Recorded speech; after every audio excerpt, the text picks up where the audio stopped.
అని ప్రస్తుతం ఏంటంటే గద్దె రామ్మోహన్ గారు మా ఎమ్మెల్యేగా నేను ఇక్కడ 11 డివిజన్ కార్పొరేటర్ గా నిల్చున్నాను. ఆయన నాకు ఎంతో సపోర్ట్ చేశారు, మోటివేట్ చేశారు. అందుకని మర్యాద పూర్వకంగా ముందు వచ్చి మా ఎమ్మెల్యే గారికి చెప్పుకోవడం అనేది కరెక్ట్ అనిపించింది. అందుకని ఈ రోజు వచ్చి ఆయన బ్లెస్సింగ్స్ తీసుకున్నాను. అలాగే ఇప్పుడు వెళ్ళి మన కార్పొరేషన్ లో మేయర్ గారికి కలిసి రాజీనామా సబ్మిట్ చేస్తున్నాను.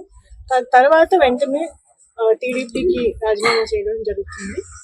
ఆ తర్వాత నేను మాట్లాడదామని అనుకుంటున్నాను. ఎందుకు మేడం మీరు ఎందుకు రాజీనామా చేయాలని అనుకుంటున్నారు? నేను అన్ని కూడా మీకు అన్ని స్పష్టం చేస్తాను. కానీ కౌన్సిల్ లో ఫస్ట్ అంటే కార్పొరేషన్ లో ఫస్ట్ రాజీనామా చేసిన తర్వాత నేను మాట్లాడతానండి.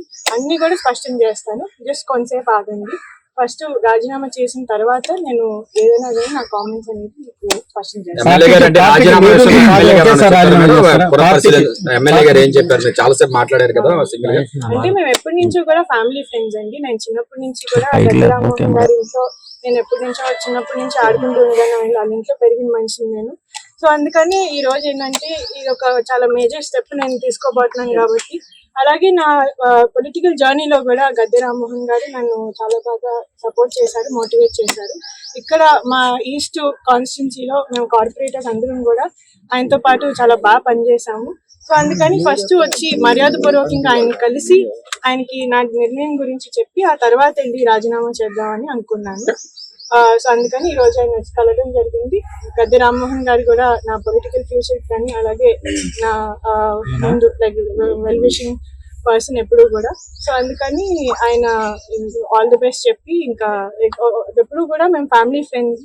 సో అందుకని ఆ రిలేషన్ అనేది ఎప్పుడు కంటిన్యూ అవుద్ది. మేము పార్టీలో ఉన్నా లేకపోయినా కానీ మా ఏవైతే మా మధ్యన ఒక మంచి రిలేషన్ ఉందో అది కంపల్సరీ కంటిన్యూ అవుతుందండి. నేను ఎందుకంటే చిన్నప్పటి నుంచి ఆయన నాకు ఒక అంకుల్, ఒక శ్రేయోభిలాష్ కాబట్టి. సో నెక్స్ట్ జరగబోయే నెక్స్ట్ స్టెప్స్ ఏంటనేది కంపల్సరీగా నేను కౌన్సిల్ బయట మాట్లాడతాను.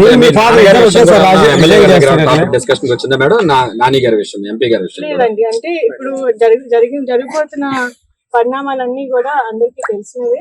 సో స్పెషల్ గా దాని గురించి మా మధ్య డిస్కషన్ రాలేదు. నేను జస్ట్ ఆయనకి థ్యాంక్స్ చెప్పడానికి వచ్చాను. ఎందుకంటే నన్ను బాగా సపోర్ట్ చేశారు.